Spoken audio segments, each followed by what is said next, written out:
Apologies. A very, very warm welcome to all. It's my absolute pleasure and a privilege to welcome you to the launch of the two new undergraduate degree programs at the Jindal School of Languages and Literature, BA in English and BA in Spanish. The launching of these programs mark a significant milestone in the journey of OP Jindal Global University. May I now request Professor Dr. C. Rajkumar, Founding Vice Chancellor of OP Jindal Global University, to share a few words about this journey and to deliver the welcome remarks. A very, very good evening to all of you who are watching this from India. Good morning to other friends who may be watching from elsewhere, and even good afternoon to some others. First of all, I would like to extend a warm welcome to all of you to this very special occasion as we inaugurate the Jindal School of Languages and Literature with the launch of two new undergraduate degree programs at the Jindal School of Languages and Literature. These new programs are a Bachelor of Arts Honors degree in English and Bachelor of Arts Honors degree in Spanish. I would like to extend a warm welcome to our very distinguished guests, both of whom have so kindly agreed to give time and to share this special moment with us as we celebrate the inauguration of the 11th school of the OP Jindal Global University, the Jindal School of Languages and Literature, and the launch of the two new degree programs, the BA Honors in English and the BA Honors in Spanish. I would like to extend a warm welcome to Dr. Elisabetta Mourinho, Professor of English at the University of Rome for Vergata, Italy. Also, I would like to extend a warm welcome to Dr. Oscar Pujal Rainbow, who is the Director of the Instituto Cervantes in New Delhi. I also want to extend my heartiest congratulations and a special welcome to Professor Dr. Dennis P. Lighton, the Dean of the Jindal School of Languages and Literature, for his efforts and initiatives that has culminated in the start of these two new degree programs, which will begin its academic session in August 2022. I'm grateful to my colleague, Professor Dr. Jagdish Batra, Professor and Director of the English Literary Society and Additional Director of the Global Languages Center of OP Jindal Global University, for his contribution to the organization of this launch. I also want to extend my heartiest congratulations and best wishes to my colleagues, Professor Dr. Upasana Mahanta, the Dean of Admissions and Outreach, and our Registrar, Professor Dabiru Sridhar Patnaik of OP Jindal Global University. Let me take this moment to introduce our university. OP Jindal Global University was founded in the year 2009 with a very strong vision to create a world-class university in India. The vision from the very beginning was to build an institution of excellence that will cater to the needs and aspirations of an emerging India. As India, at the dawn of Indian independence in the year 1947, India had 20 universities, and in the last 75 years, we have built nearly 1,000 universities. The higher education sector has grown leaps and bounds, and today India has over 30 million students who are part of the higher education sector and are still growing. It is also a fact that despite this large number of people in the higher education sector, the fact remains that the gross enrollment ratio in India remains hovering around 25 to 28%, which still means we have a long way to go. A large number of young Indians are still aspiring to study in universities for which they have no opportunities whatsoever. While this is what it is also the case that at the dawn of Indian independence, our life expectancy was nearly 35, and today it is over 70, which means that India is a young country with 850 million people in India who are less than 35 years of age. As the demographic dividend is belonging to us, when most parts of the Western world will become older, most parts of Eastern world, including China and Japan, will become older. India will be younger and for a longer time. This means we need to recognize the role and importance of education that is going to be providing a transformative opportunity for young Indians and others. The second reason why we decided to launch the Jindal School of Languages and Literature is a very deep felt academic and institutional value that OP Jindal Global University has fostered, which is to recognize that worldwide there has been a significant amount of deterioration when it comes to academic standards, but more importantly, attention to the growth and recognition and evolution of the study of humanities and social sciences. As students around the world are pursuing the study of engineering and medicine and technology and other STEM related disciplines, OP Jindal Global University, since its inception, has been founded on the vision and mission to advance the cause of liberal studies, including the study of humanities and social sciences. We strongly believe the study of literature and languages is going to be part of our civilizational heritage as we advance the cause of education in India and around the world. At a time when STEM disciplines are the focus of the larger part of Indian and global imagination of higher education, we have chosen to start the Jindal School of Languages and Literature with a view to advance this cause, and this cause is very dear to us. We could not have begun better with these two new programs at a fantastic time, but the university itself has achieved a number of distinctions in the last few years. Since its inception, OP Jindal Global University has been at the forefront of number of innovations in higher education, including to be able to create a global university with over 900 full-time faculty members who have come from 42 countries in the world, with over 8,000 students belonging to every part of India and over 25 countries in the world. We have been able to create a multidisciplinary university in the heart of India, just close to Delhi, in the state of Haryana, in the district of Sonipat. We have also been able to achieve significant number of laurels, including the fact that we got the highest then NAC A accreditation. We also got the graded autonomy status, and very quickly we began to have recognition through the international rankings, which ultimately culminated in the last few years, and consistently so for the last 2 years. OP Jindal Global University has been recognized as India's #1 private university by the prestigious QS World University Rankings. In addition to that, our law school has been ranked #1 in India and 76 in the world. And this effort has been ultimately recognized by the conferring of the status of an institution of eminence by the government of India last year as a part of an effort to build world-class universities in India. Few years ago, the Honorable Prime Minister of India, as a part of a radical reimagination of Indian higher education, announced a public policy initiative in the form of creating 10 public and 10 private institutions to be given the status of an institution of eminence. After a very elaborate process, OP Jindal Global University was given the status of an institution of eminence by the government of India, which essentially means that we have been brought out of the regulatory framework on the basis of which most Indian institutions are governed. With a lot of freedom comes responsibility, and we are advancing the cause of education through this initiative. Lastly, I want to say that the national education policy that was announced in 2020 by the government of India supports the vision and the imagination of OP Jindal Global University. In fact, many things that the NEP has talked about in 2020, we did it in 2009 and have been continuously engaging in those initiatives all these years. And I would like to say that the start of this new school and these two new programs augurs well for what the national education policy stands for. Lastly, today is a very special day for us. OP Jindal Global University has been ranked as among the top 500 universities in the world by the QS World University Rankings Graduate Employability Index that was released a few hours ago from London. This puts us in the league of only 12 Indian universities among the 1,000 universities, of which 10 are public, and only 2 Indian private universities have been given this status. And we are one among the top 500 in the world, where the world has nearly 40,000 universities.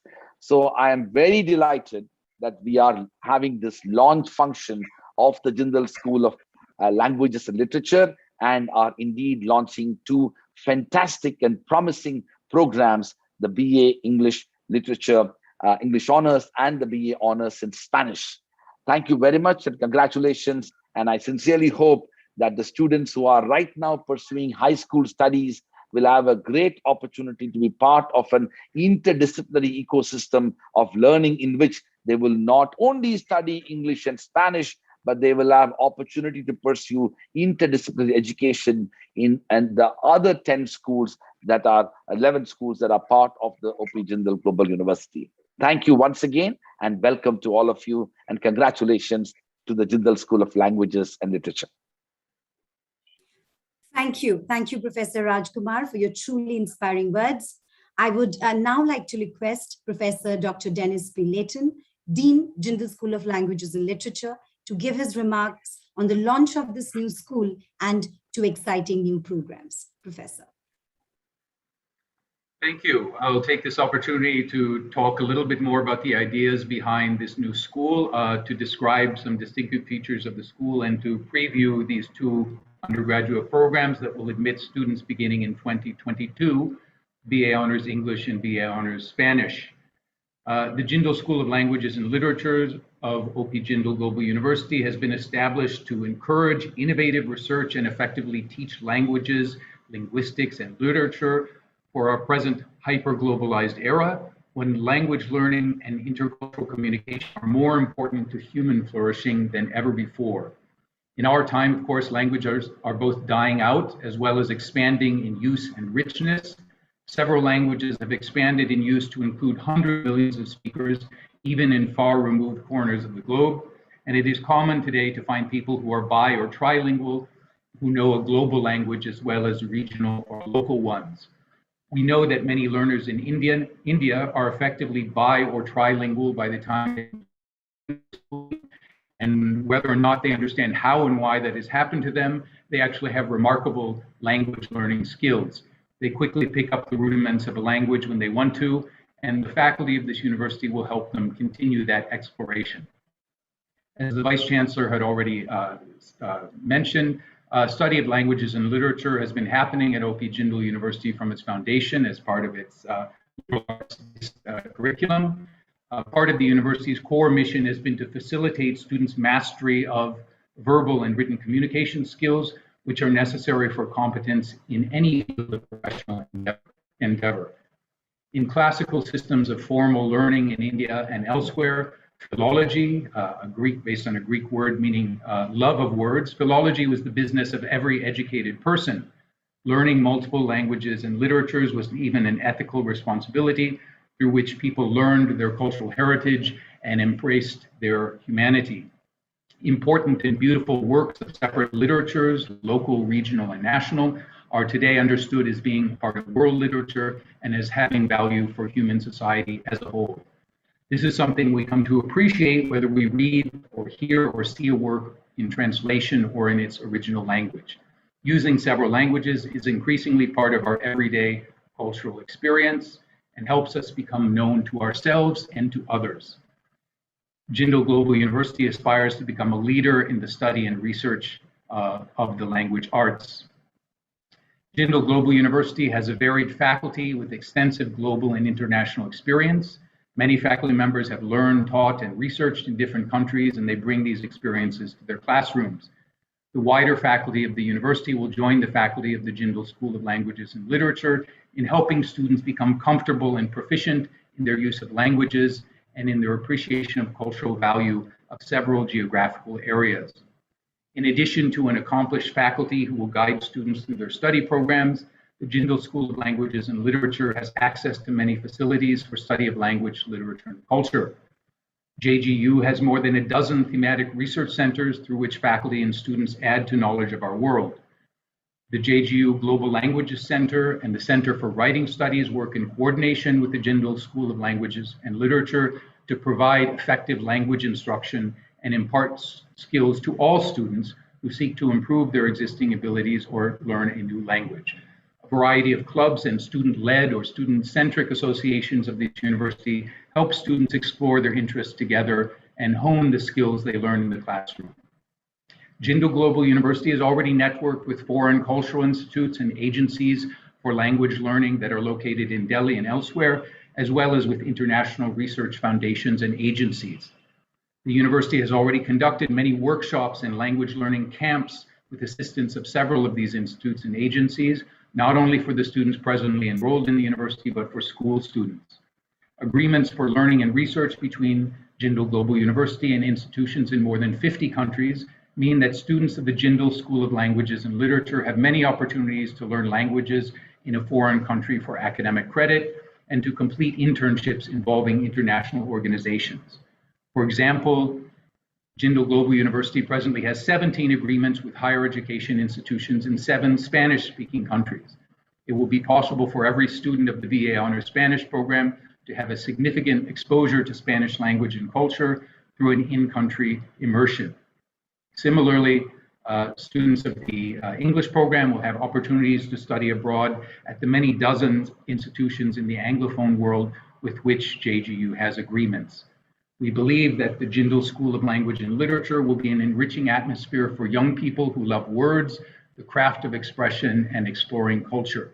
The Jindal School of Languages and Literature will provide the ingredients for a stimulating higher education journey and a rewarding subsequent career. Now, about the specific programs offered from 2022 and 2023, the BA Honors English program is a well-designed curriculum that first leads students to mastery of the English language and second, encourages their intensive engagement with literature and performative cultures expressed in the English language. While literature in English is not the same thing as world literature, the English language is by now arguably the dominant medium of world literature. English, therefore, is the language through which many people in the world today encounter, whether in translation or in original, the literature and written heritage of the whole world. The undergraduate English degree is known for its versatility and its enduring value the world over.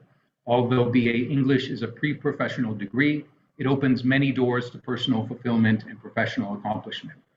This is because an undergraduate English degree has never been about memorizing fossilized texts and musing over a few pretty words. Studying English at a university is about whole engagement with language as a medium of heritage, the repository of thought and emotion, and the capacity that most defines us as human beings. Students of the BA Honors English program will work closely with dedicated faculty both within the School of Languages and Literature and from other academic units of the university. Program faculty advise them at each stage of their studies and help them discover their passions. The program duration is 3 years, 6 semesters full-time. Students must complete 150 credits of core courses, subject-specific elective courses, skill development courses, interdisciplinary elective courses, and other accredited learning activities that include internships and a final year capstone essay or submission of a learning portfolio. Both the English and the Spanish undergraduate programs shall ensure students wide and deep engagement with a variety of cultural forms, including literature, drama, cinema, and other arts. Students will benefit from the flexibility afforded by the interdisciplinary organization of the university by completing courses and credits through other programs and schools. In turn, many courses of these 2 programs are open to students pursuing other study programs. Likewise, the BA Honors Spanish program carries 150 credits over 6 semesters. The program introduces students to the Hispanosphere, the cultural space that includes at least 500 million Spanish speakers across Europe, the Americas, the Caribbean, Africa, and Asia. Not only has the Spanish language contributed immensely to the cultural heritage of the world for more than 500 years, but contacts between the Hispanosphere, Anglosphere, Francosphere, and other cultural zones becomes deeper and richer every year. Hispanicity is something that people around the world are experiencing through football and food, as well as through the poetry of, say, Pablo Neruda, or the prose of Miguel de Cervantes, or the films of Pedro Almodóvar. The program features very varied course offerings, acquainting the students not only with Spanish language and literature, but with music, film, and also other cultural products. As already mentioned, the students will have opportunities to study Spanish in its immediate environment through study abroad agreements at the university. The program will enable students to attain B2 Spanish proficiency level at the end of the program, by completing stages of language learning specified by the internationally accepted Common European Framework of Reference for Languages. Graduates of BA Honors Spanish will be equipped to enter the employment world or to continue the study of language and literature at the postgraduate level. Now, our distinguished guest speakers evening will tell us about the why of studying English or Spanish at university, but I will just say a few things about the practical benefits of undergraduate language and literature degrees generally. A language-focused university degree teaches skills that can be transferred to many work environments and used in a multitude of careers. Language and literature graduates are sought for many kinds of jobs in which clear communication and effective articulation are important. Language and literature graduates make special impacts in several fields of media and communication, from publishing to translation, journalism, creative arts, and entertainment, and beyond. Language and literature students are sensitive to the effects of evolving media and to the ways that social messages and cues to behavior operate within different media. They understand communication and they become effective communicators themselves. Skills mastered by language and literature graduates can be combined with other analytical, critical thinking, and vocational skills. Language and literature graduates who go on postgraduate and professional study programs find that the required skills and competencies feed into their further training. They find it very easy to move into quite specialized knowledge domains that might, on the surface, appear to be far removed from their original study programs. They acquire skills of analysis, critical thinking, and precise expression, both written and verbal, that serve them well. In addition to expanding the mind and increasing appreciation for spoken, written, and performed culture, studying the complex cultural heritage of English and Spanish could be of immediate relevance to the employment students go into after their formal education. We hope that the students entering the programs of the Jindal School of Language and Literature will find satisfaction in what they learn with us and in the relationships they discover. Thank you. Thank you so much, Professor Davis, for laying down the contours of the program, both the bachelor's in English and bachelor's in Spanish. May I now take this opportunity to call Professor Dr. Jagdish Batra, Professor and Director, English Literary Society, and Additional Director, Global Languages Center, to introduce the distinguished speakers for this launch. Thank you, Basna, for giving me this opportunity to introduce the distinguished speakers this evening. I first take up Dr. Elisabetta Mourinho, who is an associate professor in English and American literature at the University of Rome, Tor Vergata. She is the author of 4 monographs, a volume on the figure of Tamerlane in British and American literature, an introduction to British Bangladeshi literature, a study on the relationship between Mary Shelley and Italy, and an analysis of the romantic dramas on a mythological theme. She has translated poems by Maria Mazziati Giuliana, collected in a volume. Between 2001 and 2019, she co-edited 10 collections of essays and a special forum of Journal of Transnational American Studies dedicated to Saolung Cynthia Wong. I learned there are 3 more forthcoming. Dr. Mourinho has published extensively on the English Romantic writers, especially Mary Shelley and P.B. Shelley, Indian diasporic literature, travel literature, and Italian American literature. A hearty welcome to you, Dr. Mourinho. Next, I come to Dr. Oscar Pujol Riambao, who is the current director of the Instituto Cervantes, New Delhi. And he was the founder director of the institute when it was established in Delhi in 2007. He has headed Instituto Cervantes in Brazil and Morocco, and in 2002, he helped establish the Casa Ecija in Barcelona. A prolific author, scholar, and translator, Dr. Pujol studied Sanskrit and philosophy at the Banaras Hindu University, where he obtained a doctoral degree and taught in the Department of Foreign Languages. Dr. Pujol has authored or edited more than a dozen books and translations from the Sanskrit classics, and 2 Sanskrit dictionaries, Sanskrit Catalan and Sanskrit Spanish. His interest in Indian culture encompasses not only language and linguistics, but also poetry, philosophy, mythology, and yoga, all the subjects he written about. Dr. Pujol has participated in many literary festivals around the world, including the famous Jaipur Literary Festival.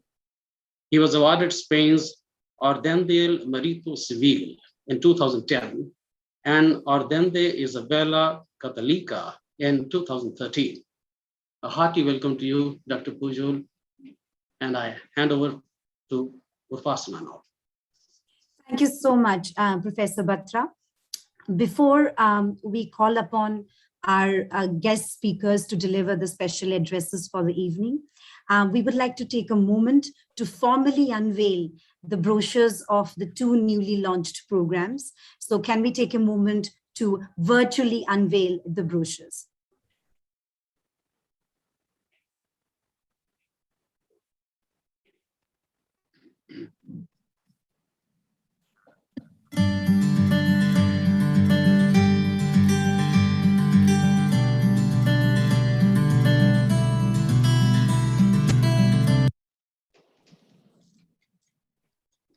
Thank you very much. Now we have formally launched both the brochures of the program.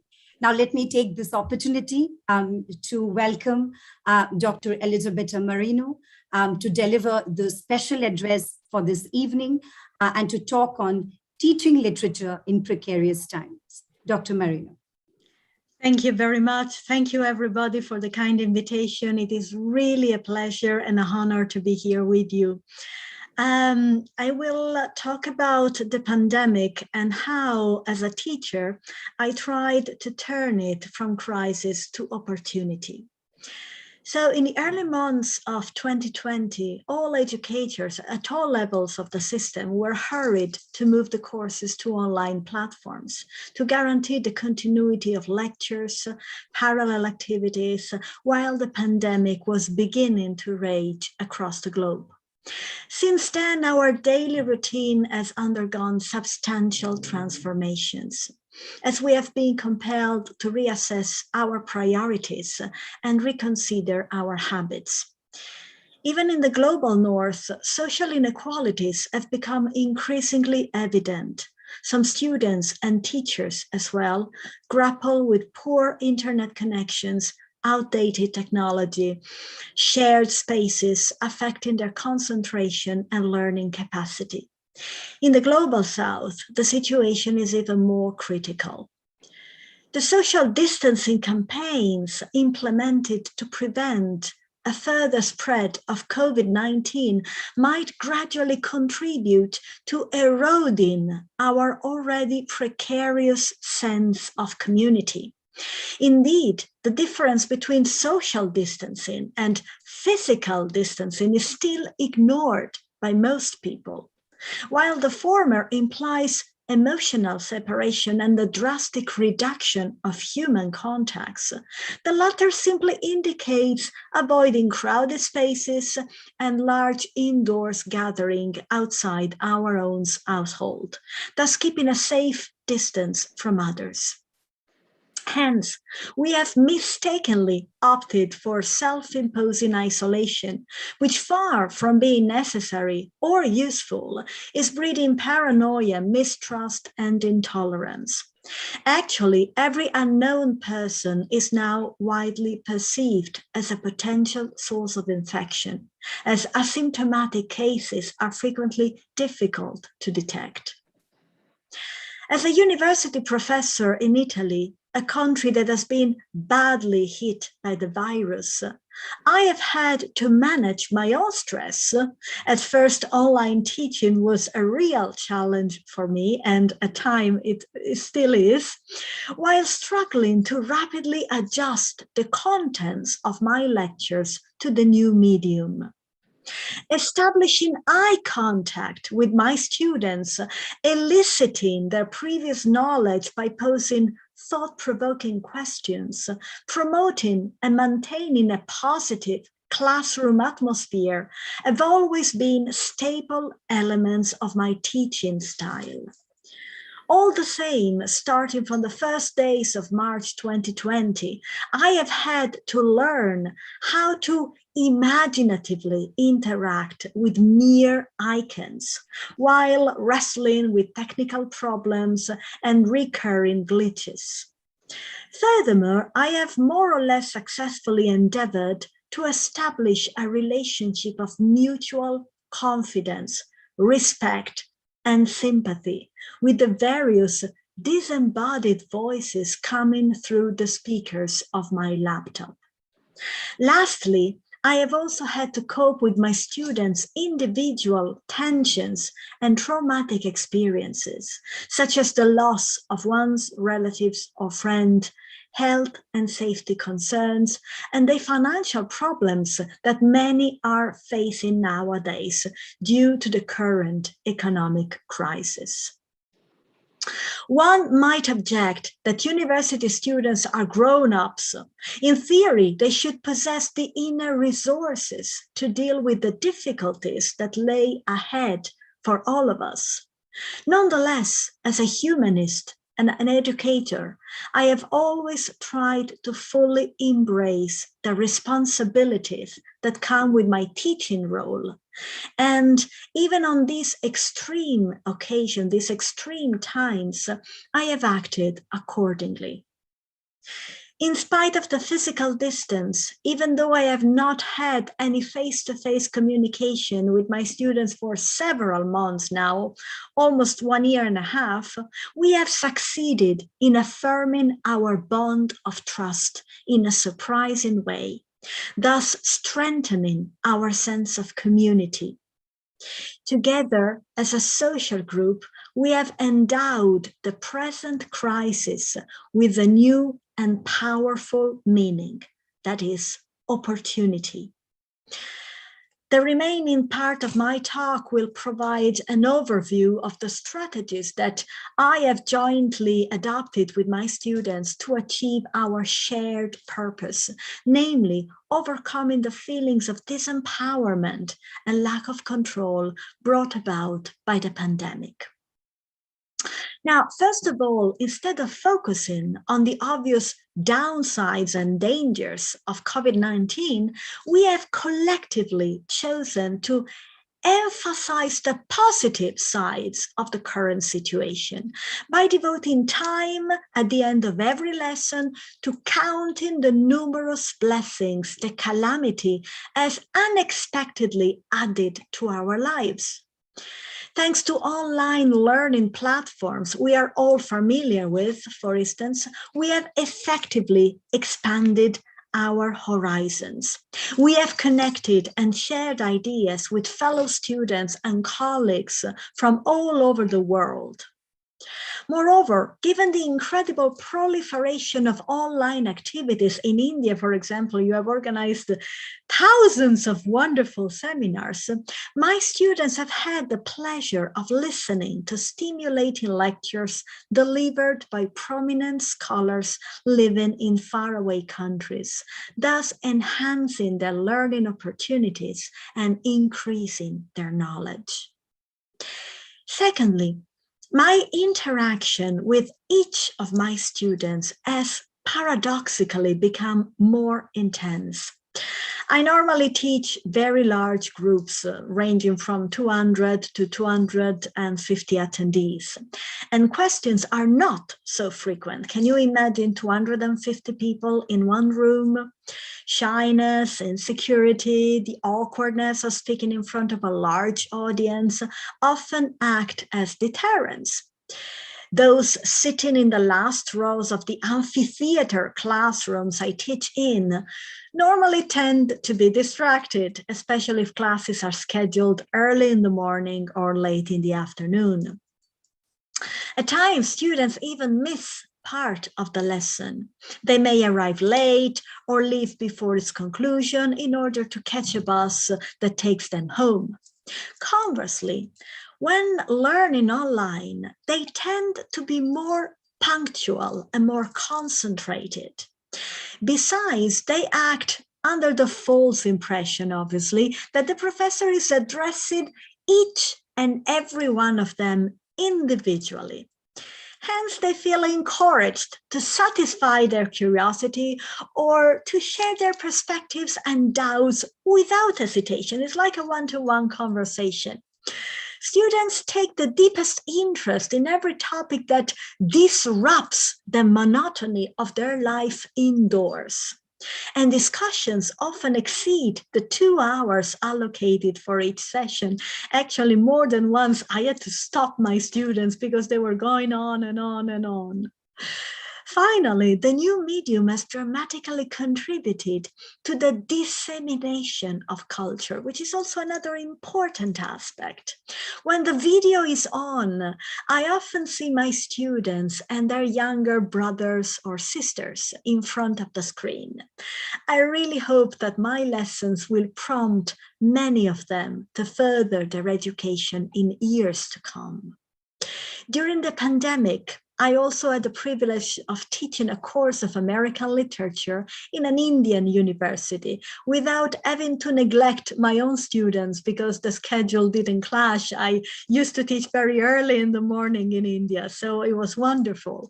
And time difference helped. So in these trying times we're all experiencing, I believe that humanities, and in my specific case, the study of literature, are entrusted with a crucial function. So by carefully selecting texts our students can relate to, we can fruitfully employ the artistic output of authors included in our syllabi to ponder on the current situation, thus emphasizing the ethical value of literature and its key social role. The case of Mary Shelley's The Last Man, 1826, proves particularly relevant, as the novel, set in 2071, so it's set in the future, is centered on a pandemic that affects only human beings, while plants and wildlife continue to prosper. Exactly what happened with our pandemic. Shelley's gloomy representation of the future, which actually in the text is a prophecy, is not really the future, should be interpreted as a warning sign, as a cautionary tale.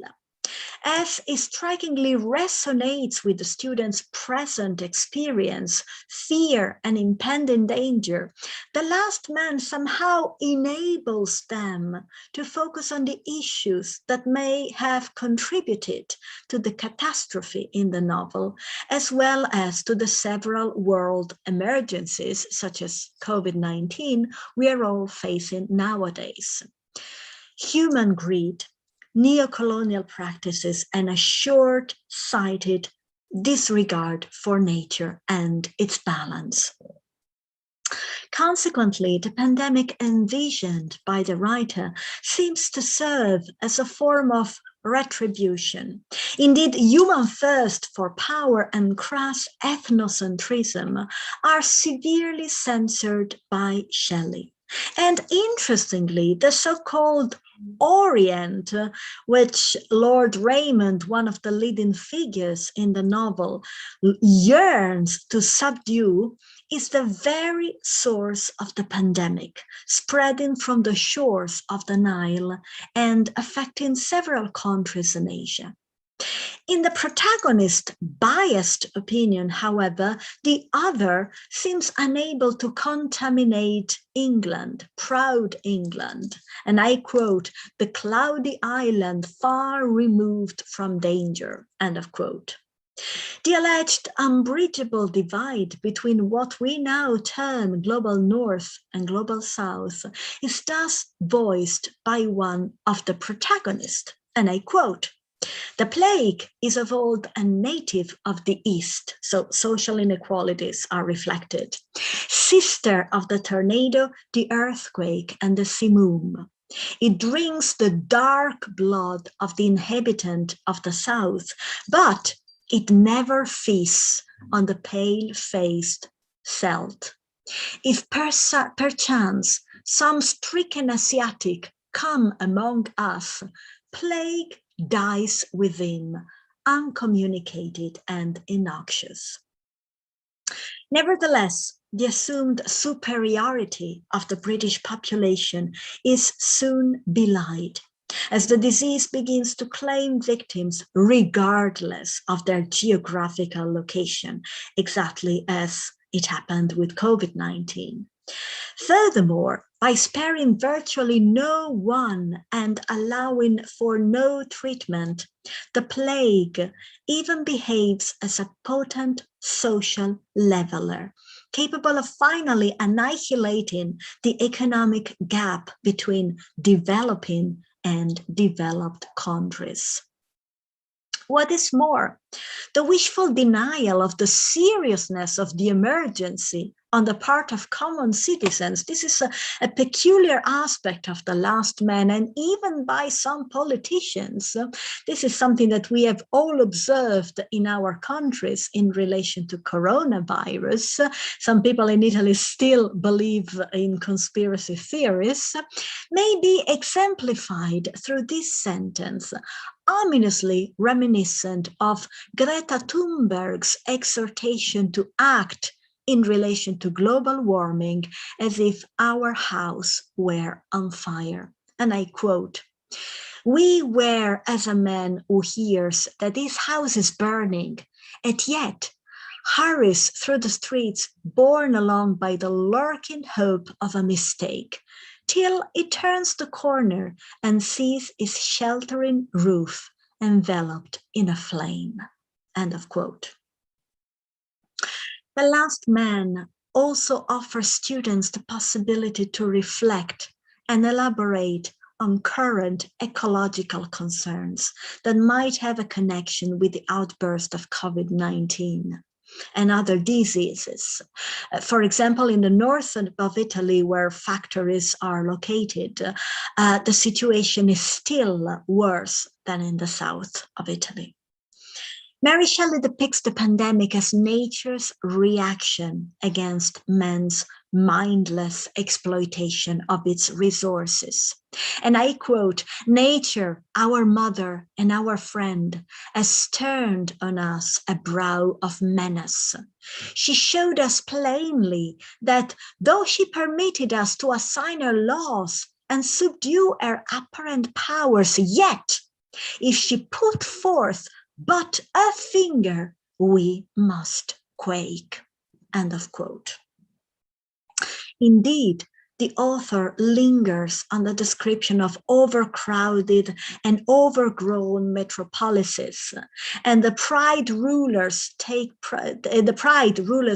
in contemplating them. Yet, when the disease starts spreading and the number of victims increases, plants and animals, thoroughly unaffected by the circumstances, take back the spaces they had been previously denied and thrive. To conclude, selecting insightful and thought-provoking texts is particularly important at a time when students are maybe more receptive and in search for guidance. And this is also important when you are starting a program such as the one you're starting in your university. So the mission you have is extremely important and pivotal from a social point of view. As I try to show you, opportunities lie in every crisis, and COVID-19 is no exception to the rule. The very fact that I am here talking to you is evidence of that. This may be the time to eventually foster the notion that we are one human family. And this may be the time to think about what future we want or we do not want and how to achieve it. Thank you so much. Thank you. Thank you so much, Dr. Mourinho, for that truly thought-provoking special address and to make us think about trying to have a shared purpose, and what does programs like this mean in this journey to have that shared purpose. So thank you very much for that talk. May I now call upon Dr. Oscar Rembo to deliver his special address on studying Spanish in our times. Dr. Oscar.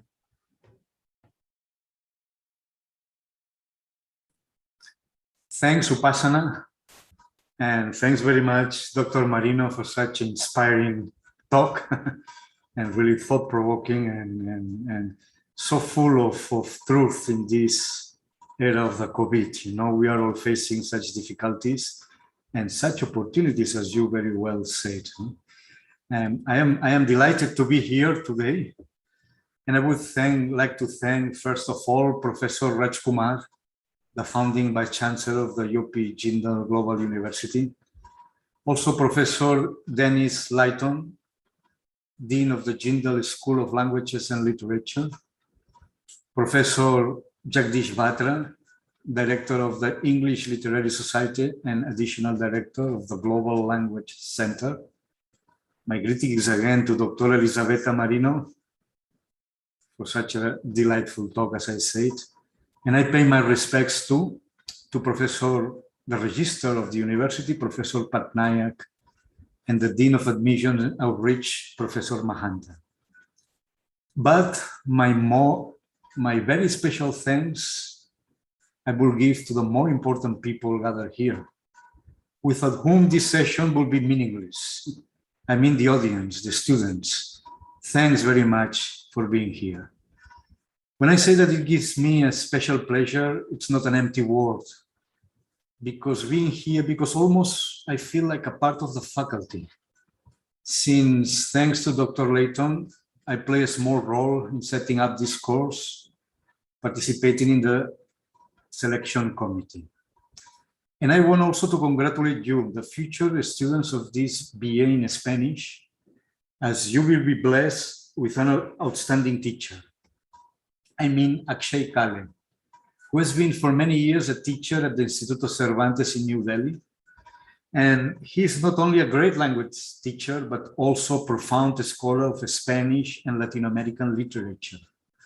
At the Instituto Cervantes, we used to say that Akshay speaks Spanish better than us Spaniards. And it is not an exaggeration, but a statement of fact, as you will discover during the course. In fact, many more good teachers are bound to come. And I was very pleasantly surprised when I could see with my own eyes the great care and exactness with which Dr. Layton took selecting the faculty of these undergraduate courses. This forebodes well for the quality of the courses, and I'm sure that this is a characteristic mark of the excellence of OP Jindal Global University. But now let's go back to the study of Spanish today, and especially in India. I must say that the presence of a Spanish language in India has had a spectacular development in recent decades.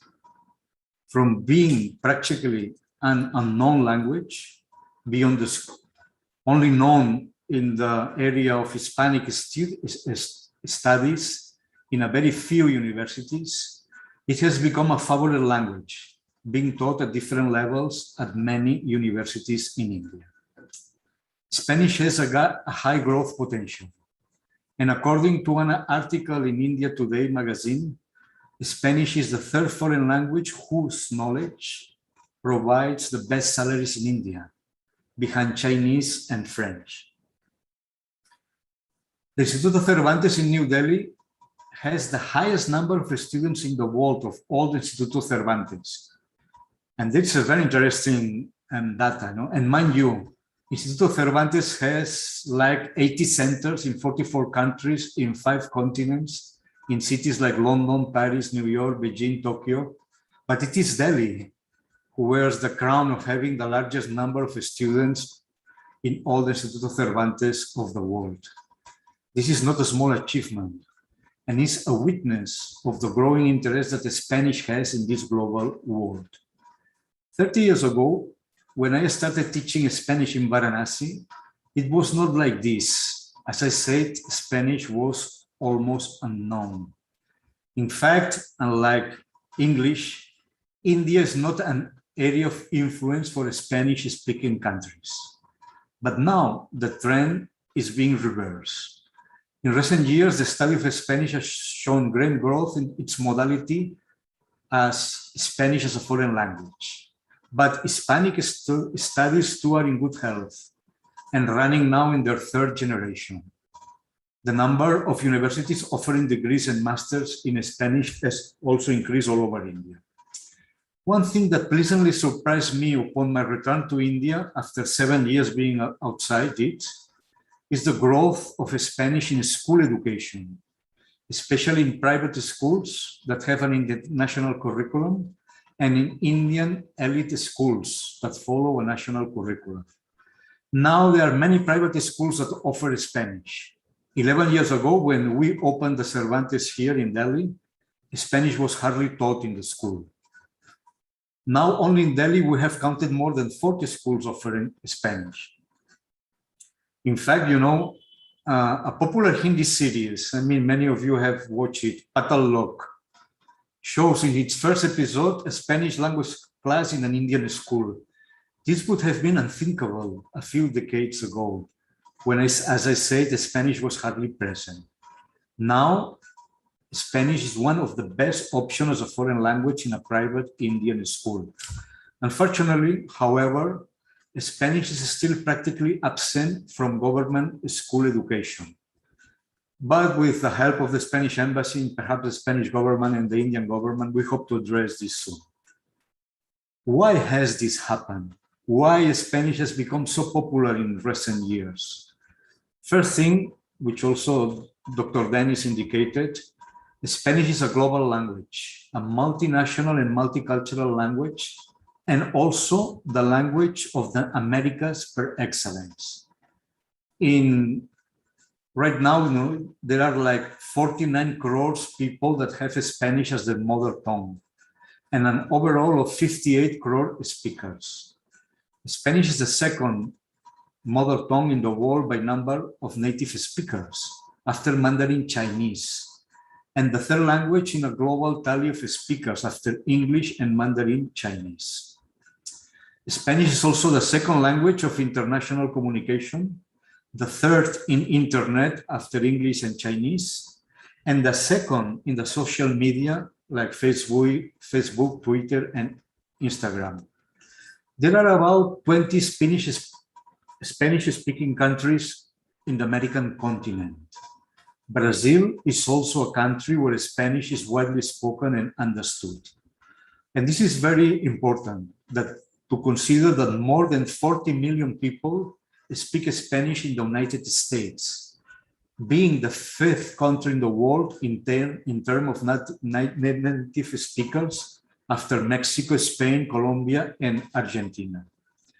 In 2060, the United States will be the second Spanish-speaking country in the world, more than in Spain itself, and only second to Mexico. The idea that Spanish is important to live or work in the United States is recurrent in India. And the presence of Spanish in the United States is an important reason for its popularity, since many young Indian people have their professional career set on that country. On the other hand, it must be borne in mind that the Indo-American population in the States exceeds 45 lakhs. And it is one of the fastest growing communities with the best income. Aware of the importance of Spanish languages, these Indian expats, very often when visiting India, encourage their younger members of their family to learn the Spanish language. Another reason for the growth of Spanish is that Latin American countries are becoming increasingly strong, both in economic terms and in international forums. The world's Spanish speakers have a combined purchasing power of around 9% of the world's GDP. If the Hispanic community in the United States was an independent country, its economy will be the 8th largest in the world. And Spanish language occupies the 3rd position in the classification of language according to its contribution to the world GDP, and 9%. although a considerable distance from Chinese, which has an 18%, and English, which has a 32%. Then I don't hesitate to say, because I live in the American continent for more than 5 years, say that the American continent is both the continent of the present and of the future. In terms of demography, landmass, and natural resources, you will not find anything like that in the whole world. A continent like America, where a wealth of resources and ample natural spaces offer a unique opportunity for growth. And that continent speaks mainly Spanish. Another reason for the popularity of Spanish in India is the image of Spain itself. My country of origin in Europe has also changed in India. When, by the late 80s, when I was a student in Banaras, people hardly knew, where Spanish was located in the world. They used to ask, but this has changed completely because of Barcelona Olympics and because of the ascendant of Spain inside the European Union. And there's been also an increase of action foreign action by the Spanish government. Just to tell you, at the beginning of this century, the Spanish embassy, trebled his number of diplomats in India. We opened a consulate in Bombay, and we also established a very important network of visiting lecturers. It increased by 3 in more than 10 universities. And we also opened the Instituto Cervantes in New Delhi. We make a special effort to be present here in India. Moreover, there's been a positive image of Spain as a European, democratic, and developed country, and as a culturally attractive tourist destination. I should not remind you of this very popular Bollywood movie, no? Zindagi Na Milegi Dobara, and that has done a lot, contributed a lot for the popularity of Spain. Of course, India has also changed, and that has been also very important, because with the arrival of cable TV in India in the 90s, India also opened to the world. And like many other cultures, Spanish or Spanish-speaking culture, came inside this country and people began to know about us. The interest in the culture of Spanish-speaking countries has been increasing. The latest trend after soccer and after Messi and all this La Liga and these wonderful football matches is the discovery of series and movies in Spanish on different online platforms. But in addition, I would say that the importance of a Spanish-speaking culture also is moving to the high culture. And people begin to know the art of Picasso, which was not a French painter, but a Spanish one, or painters like Dalí, Goya. People come to know the Prado Museum, also the love for flamenco dance and Latin music in general. And also we have a better appreciation of literature in the Spanish language. The rich heritage of Spanish culture and its diversity, it's also becoming better known.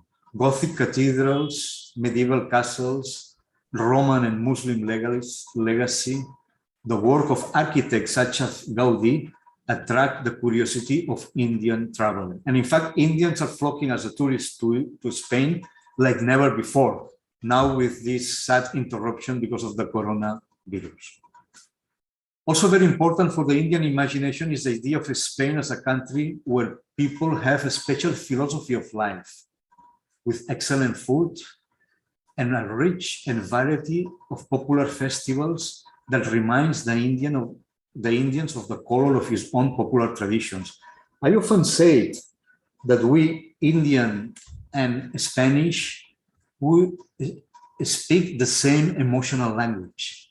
And at the level of the heart, we really came in touch with each other very quickly. But let's now examine quickly reasons for an Indian student to learn Spanish. When we do our research in the Instituto Cervantes, clearly the main reason for learning Spanish in India is the optimization of professional possibilities. And cultural, intellectual, or personal preference come only second. In this sense, I would like to share with you the reasons that the students of the Cervantes have given for them for choosing Spanish language. And first of all, a piece of advice. You should, at least get the B2 level of the European curriculum before launching into the job market. And basically, the job opportunities are the following. Work in multinational companies that require knowledge of Spanish, as vacancies are often available. Work in Spanish-speaking embassies, as most Latin American countries have representation in New Delhi.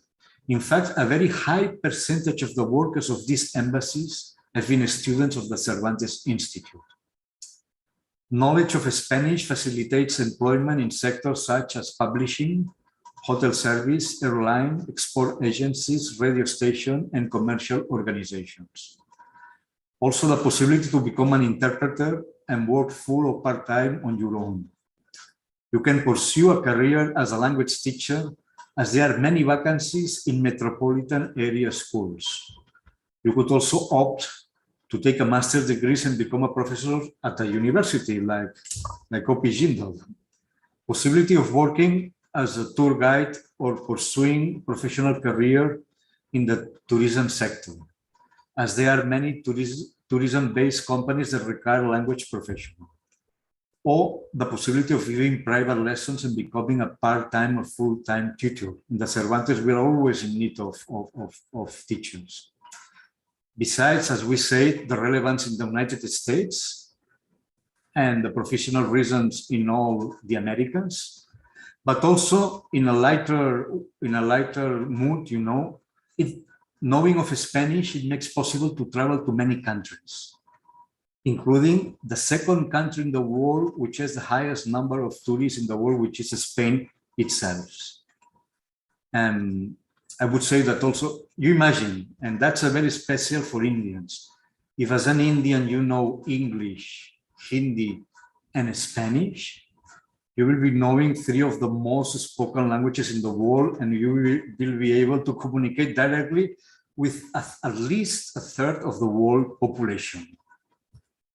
Moreover, they say that Spanish is not a difficult language to learn, especially when it comes to pronouncing Spanish, because Spanish has only 22 sounds compared to Hindi, which is almost 50.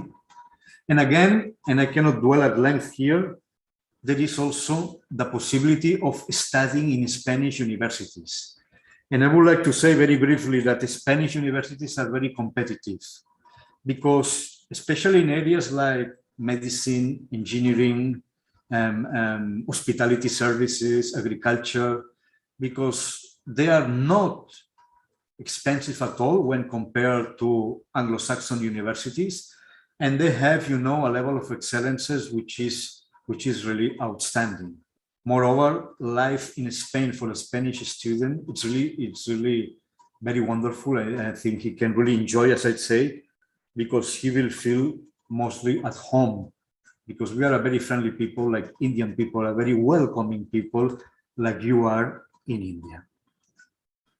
Just to say that we are arranging for a virtual fair of Spanish universities next month in October, and I hope I will send you the information. I hope you can join and explore with us the possibilities of doing a master or even PhDs in a country like Spain. अन में मुझे हिंदी बोलने का इजाजत दे दीजिए, क्योंकि मैं एक विशेष संदेश देना चाहता हूँ। अंग्रेजी तो सीख लीजिए अच्छी तरह से, स्पेनिश भी खूब पढ़ना, आप लोगों के लिए दुनिया का दरवाजा खुल जाएगा, लेकिन कभी नहीं अपनी निजी भारतीय भाषा नहीं भूलना। हिंदी हो, मराठी हो, पंजाबी, बांग्ला, कन्नड़ या तमिल, निजी भाषा में शक्ति है, अभिव्यक्ति की शक्ति, संस्कृति की शक्ति, संस्कार की शक्ति, सम्मान की शक्ति, आत्मविश्वास की शक्ति। अपनी निजी भारतीय भाषा का तिरस्कार कभी नहीं करना। ऐसा नहीं सोचना चाहिए कि मेरी भाषा छोटी है और अंग्रेजी और स्पेनिश बहुत बड़ी भाषा है। विशेष रूप से हम ये कह सकते हैं हिंदी के बारे में। अगर आप लोग हिंदी का महत्व देते हैं, वो भी स्पेनिश, अंग्रेजी और चाइनीज की तरह अंतर्राष्ट्रीय भाषा बन जाएगी। और अगर भारतीय भाषाएं मजबूत होती हैं, देश भी मजबूत हो जाएगा। नमस्कार, hasta luego. Thank you, Dr. Oscar. That was immensely inspiring and insightful. It laid out why we should think about studying Spanish in our contemporary times, and also the possibilities and the opportunities that it offers, at the same time being respectful to our own languages and cultures. That was brilliantly put. So thank you very much for that. I would now request our registrar of OP Jindal Global University, Professor Sridhar Patnaik, to kindly deliver the concluding remarks. Professor Sridhar. Thank you very much, Professor Upasana. It's been such a fascinating evening. First of all, my heartiest congratulations to the entire Jindal Global University fraternity on this well-deserving recognition in terms of achieving the global employability rankings by the QS. And I take this opportunity on behalf of the entire community to applaud and appreciate the visionary leadership of the Vice Chancellor and the contributions made by all the students, faculty, and staff members to achieve these accolades. And I'm sure there will be many more to come. And it's indeed a day of celebrations today. One reason I just mentioned, and the other one being the launch of the 11th school, the School of Languages and Literature, and the launch of the undergraduate programs in English literature and Spanish language. And we are so grateful to both Dr. Mourinho and Dr. Riambau, and my apologies if I got the pronunciation wrong, for sharing your lived experiences and those very interesting perspectives on the importance of literature, languages, and culture, and the underlying semantics and semiotics of these areas, and for inspiring and telling our future students the focus that we need to have and the attributes that we need to develop to do well in the chosen area. I also take this moment to welcome our new Dean, Professor Lighton, and all the new faculty members who have joined the School of Languages and Literature, or who are going to join the school and who are watching this program. It's going to be a fascinating experience being at the OP Jindal Global University, and I can assure you on behalf of the leadership of the university, and to all the prospective students and parents who are watching this program, I can say that it's going to be advantage the School of Languages and Literature, because the timing could not have been more appropriate than now, because the school builds on the excellent work that's being done by the university and its constituent schools, with a focus on liberal arts education and law. And all of these areas, they have interface with languages and literature, and vice versa. So the holistic education and the well-rounded education that students are going to receive at the JGU will only enable them to develop deeper knowledge of the subject area, in addition to some other important characteristics like leadership, critical thinking abilities, teamwork, so on and so forth. And I can also assure you that the university is deeply conscious of the fact that we need to provide an enriching academic and social ecosystem to all our students, because these support systems and facilities are so very important for you to develop your essential capacities intellectually, socially, and emotionally. And I can assure you that the services that we provide through either the Center for Writing Studies or the Global Languages Center, or even the Office of Career Services, the Office of International Affairs and Global Initiatives is only going to augment your study time at the university and will enable you to do well and to do better in your life. And we also have an outstanding wellness and psychological counseling center, which is going to take care of your wellness. So all in all, it's going to be a well-rounded education with comprehensive support from the entire university and the entire fraternity of the university, which is going to augment your skill sets and competitiveness. So it's a great beginning, and my compliments to the dean and the leadership of the school and the university, and also my compliments to the Dean of Admissions and Outreach Office and her entire team for making this program a possibility, and on the commencement of the new school and the programs which are going to start in the next academic session. Be assured of our support, and also please be assured of the support from my office, which is the Office of the Registrar. Thank you all. Thank you. Thank you, Professor Patnaik, for those truly encouraging words. Well, we are at the end of today's program, and I would like to take a moment here to express our deepest gratitude to our special guests for the evening, Dr. Elisabetta Mourinho and Dr. Oscar Riembo, for giving us their valuable time and gracing this occasion with their presence. A very big thank you to our Vice Chancellor, Professor Dr. C. Rajkumar, for his leadership and vision that made today possible.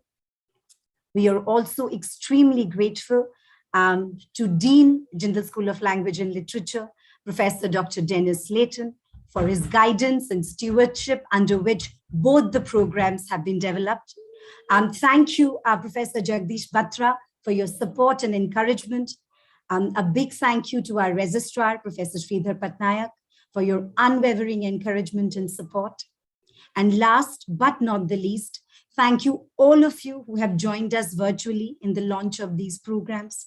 We are very, very excited for the journey ahead, and we hope that you will join us every step of the way. Thank you, everyone. Thank you for joining. We end this program. Thank you very much. Thank you. Thank you. Thank you very much. Thank you. Thank you. Loud. Yeah. Thank you. Thanks a lot.